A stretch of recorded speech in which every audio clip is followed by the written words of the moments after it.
Back with another one. We here with this gas prices. That how who actually control the gas prices? You know what I'm saying? Who tobacco? Hey, who actually control gas prices? Bro said, bro said this some shit that you would have got killed for if you knew about like he said like 50 years ago, 100 years ago, some shit like that. I'm high as hell. But we here with it. Let's get straight to it, man.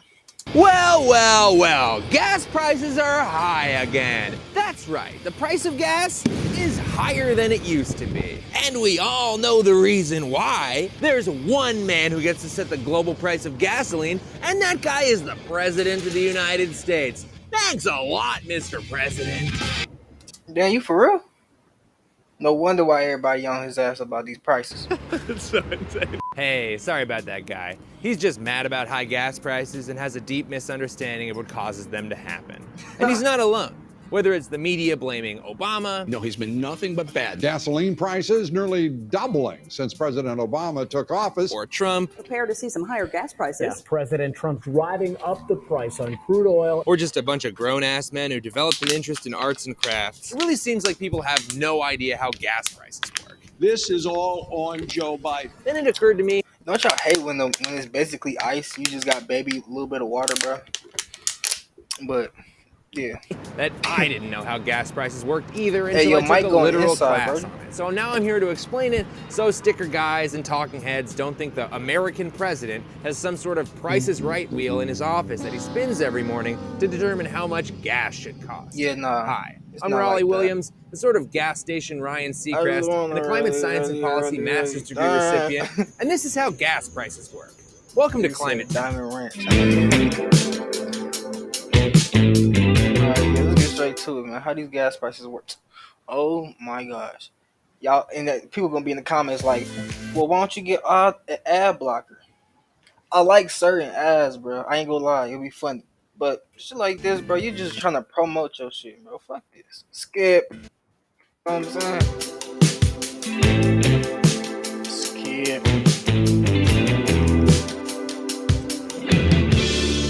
As you might expect, gasoline is not just some kind of mysterious juice that comes out of the end of an enchanted snake. It's a Right. trillion-dollar industry. There's some fucking paperwork involved. In fact, there's a whole government agency called the Energy Information Administration that tracks exactly what contributes to the price of gasoline, and there's basically Damn. 4 factors. And not to spoil anything for you, but how much America's president wants gas to cost is not one of them. Let's give it a look-see, Family Feud style! In 4th place, contributing to about 14% of the price of gasoline, is distribution and marketing.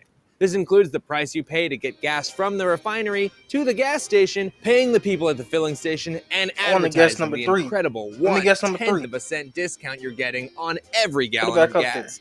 Fun fact, filling stations have one of the worst profit margins of any industry in the US, making an average profit of just 5 to 7 cents per gallon of gas. These guys don't make their money on gas. Gas is just to get people in the door where they can make their real Hurry up, I profit want selling number 3. Funyuns Come and on. big gulps. In ready. 3rd place, with another 14% of the price of gas, It is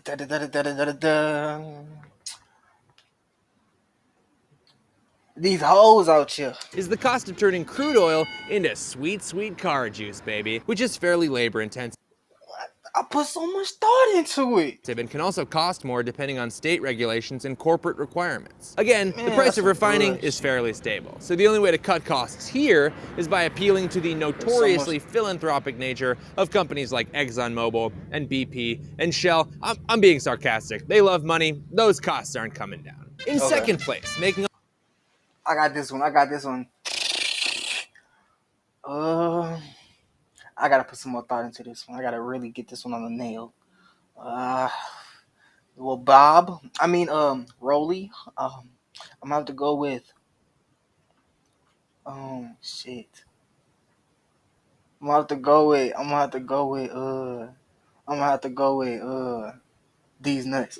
I'm about to go with these up about nuts. 16% of the price of gasoline are federal and state taxes and fees. Got it That's right. the extra cost the federal Taxes and and state fees, government man. adds to gasoline Told ya. to help pay for things like roads and Fuck. bridges. And if you're thinking, hey, aren't America's roads and bridges absolutely falling apart? That might have something to do with the fact that the federal gas tax hasn't been raised since 1993. How that nursery go? The London Bridges. Yeah, y'all know the rest.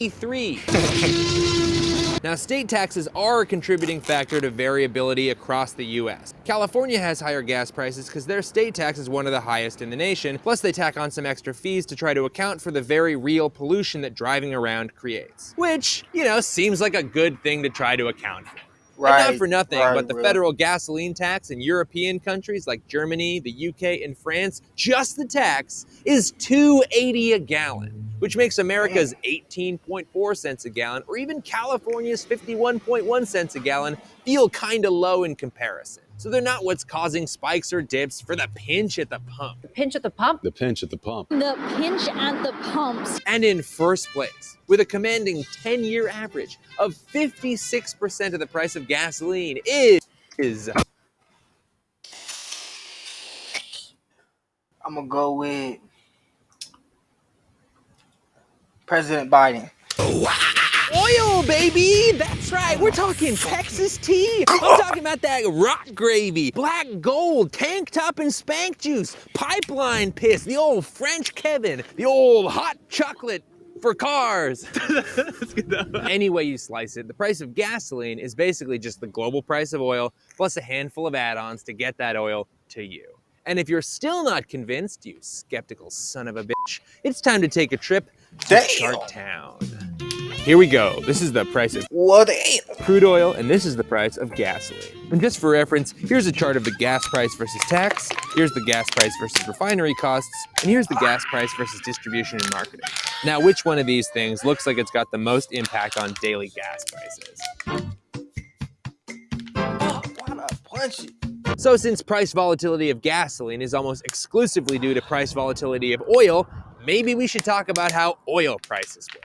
Now in America, we do drill and refine a lot of our own oil. But since every man, woman, and child drives around here, Where were you going? To the gas station. How come? Because I love Reese's.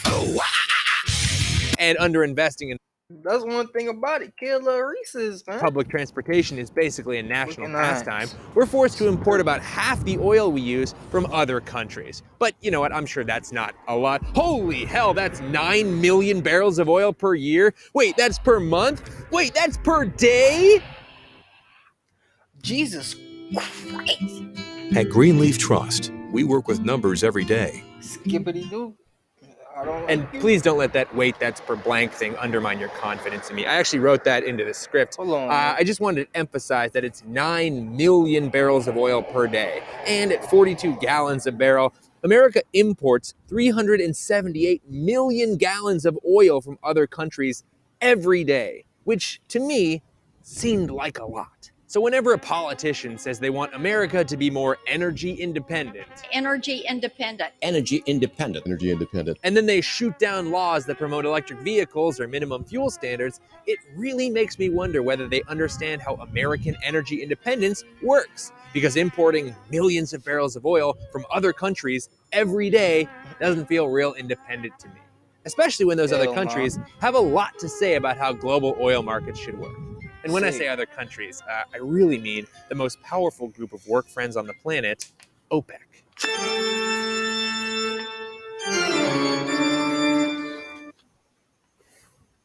This lighting is not going to work. No, it's not.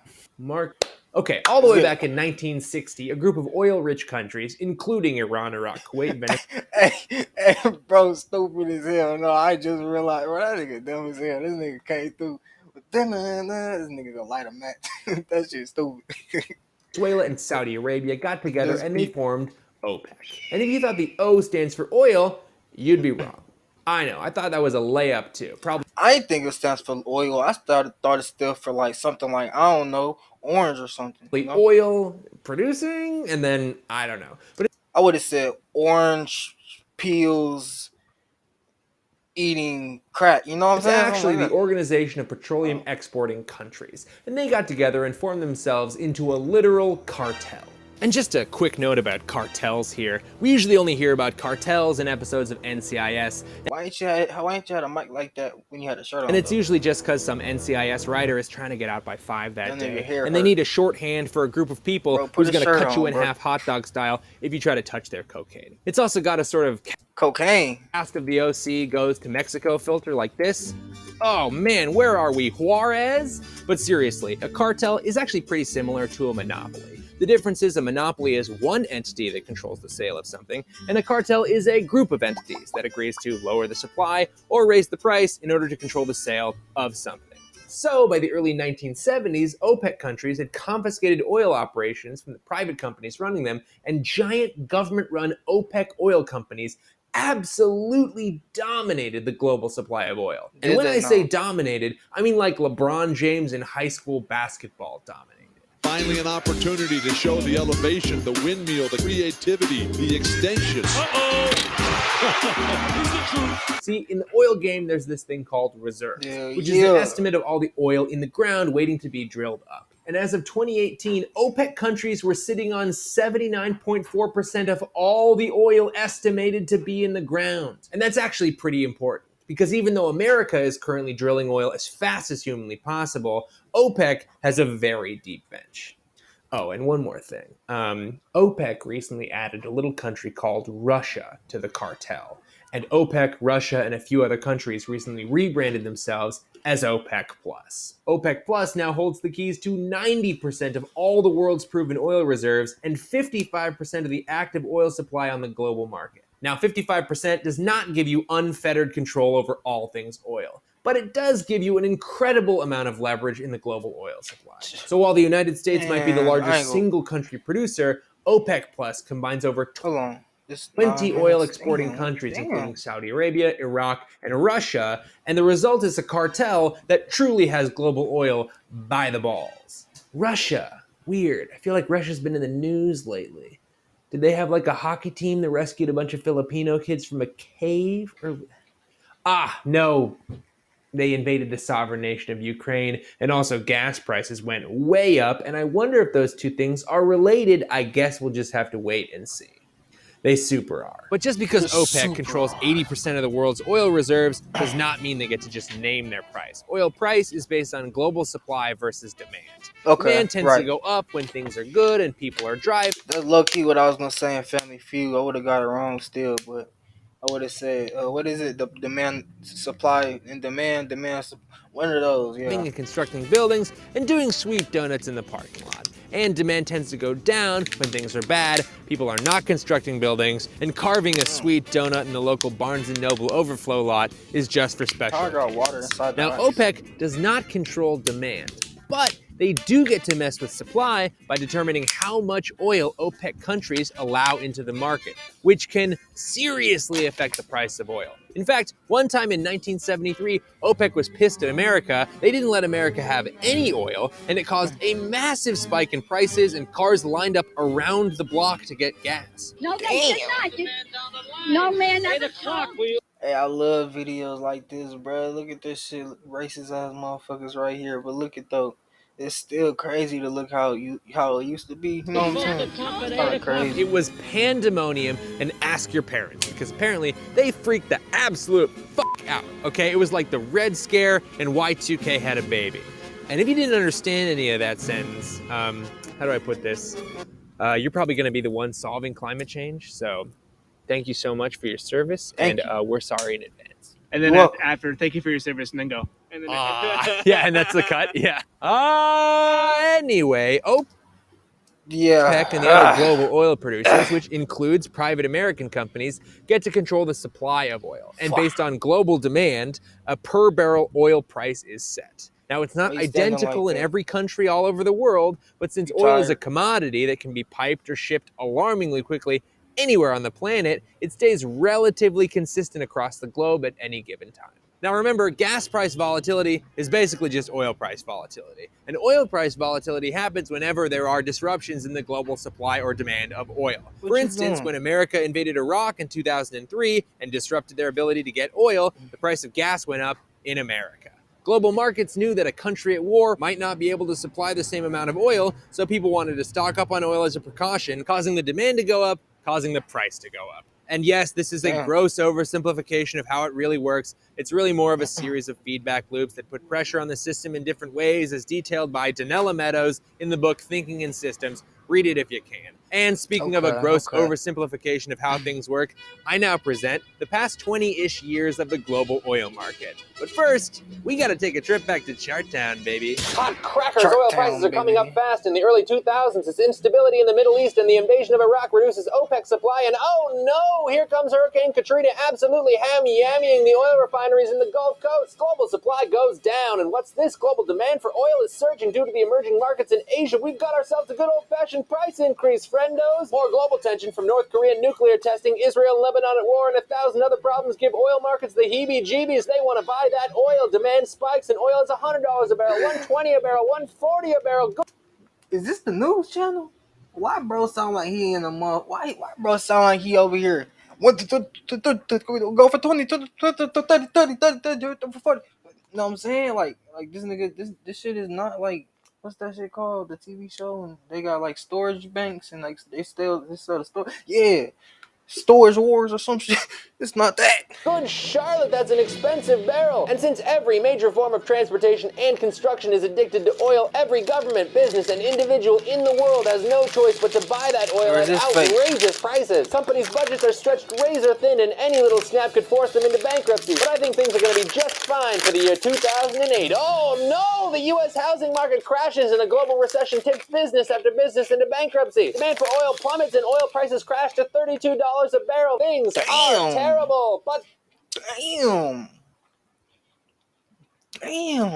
the world economy is clawing its way back and demand increases. Then we've got the Arab Spring and the collapse of Libya taking millions of barrels of oil off the market. Supply goes down. You know what that means. The price of that good old French Kevin just went up. Oh, here comes Russia attacking Ukraine in 2014. Supply goes down, prices go up. But wait a minute, what's that sound? It's the fracking boom from the USA, and they're fracking the absolute molasses out of North Dakota and the Permian Basin, flooding the market with oil. But as supply goes up and prices go down, a bunch of those U.S. fracking companies go out of business because fracking isn't profitable and oil is under $60 a barrel. Talk about boom and bust, baby. Plus, it turns out there's a whole bunch of other problems with fracking, and now OPEC is playing chicken with U.S. fracking companies and also a million other factors, and oh my God, what a ride. But if I know my stuff, 2020 is going to be smooth sailing forever. And then it's a global pandemic, and everything shuts down. People aren't flying. People aren't driving. Construction projects stop. And the parking lot donut is placed on the critically endangered list. The world economy stalls, and for the first time... The crackhead donut? Oh,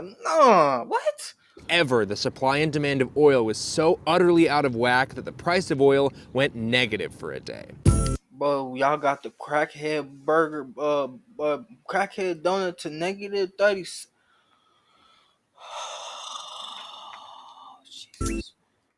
Jesus Christ. And then they're gonna have an ad for a fucking Obama phone.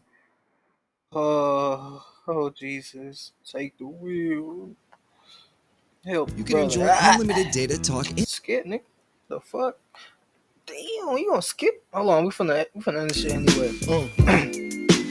But even though oil prices went back into the positive the next day, prices were still so crazy low for gasoline that some places were selling it for 85 cents a gallon. What is this, 1993? Seriously though, 2020 looked like bad news for oil companies, but they stopped drilling, they got over $10 billion in government bailouts, and one other thing, was it they used the money to keep their employees on the payroll? It was the opposite of that. They actually fired 100,000 employees. But don't worry, oil companies in I'll piss on y'all building if you fire me for no reason. I'll be saying 20 had a better year. Let me go for no reason because you got too much employees or just than they did in 2016. So as 2021 rolled around and a shaky recovery started, oil companies had a choice. They could choose to invest that money in drilling, hire back the people they laid off, and increase supply, or they could not hire those people back, not drill, and restrict supply, forcing oil prices way up. And which one of those things do you think oil companies did? American oil companies did stock buybacks, executive bonuses, and purposely didn't rehire their workforce as a way to maximize profits. And of course they did. They're oil. In conclusion, this is almost too dumb to say, but oil companies like when oil prices are high. They sell oil for money. And since drilling operations slowed down as a result of the pandemic, they now get to enjoy massive oil profits as they slowly ramp drilling back up. And if you why bro low-key look like a... He low-key kind of look like Blippi, I ain't gonna lie. you don't believe me, just ask oil companies. Would Pioneer, in that scenario, potentially increase production to help make up any potential shortfall? No, Pioneer will stay with our plan. We announced a CapEx plan. As I said, regardless of whether it's $150 oil, $200 oil, or $100 oil, we're not going to change our growth plans. We will continue to prioritize free cash flow generation over the pursuit of volume growth. We have no intention of adding incremental barrels into the market. So if the president phoned you up, Scott, and said, you know what, we need some more oil, what are you going to say to him? I'll tell him we have a pact with it's all about the shareholders. Our shareholders own this company. They want a return of cash. We're going to catch y'all in the next one. I'm going to do, I got to do another one. And then I got to go to work soon. Damn, it's 420. Y'all see that shit? 420, smoke weed. Looking at, but I got to do this other video if I go to work. If you want me to do part 2 on this, which is just like the rest, so 7 minutes or whatever the fuck, let me know in the comments. You got to let me know. If you don't let me know, I ain't going to do it. So if you want me to do the rest of that, part 2, I'm going to do it. Meet 3 people who took control of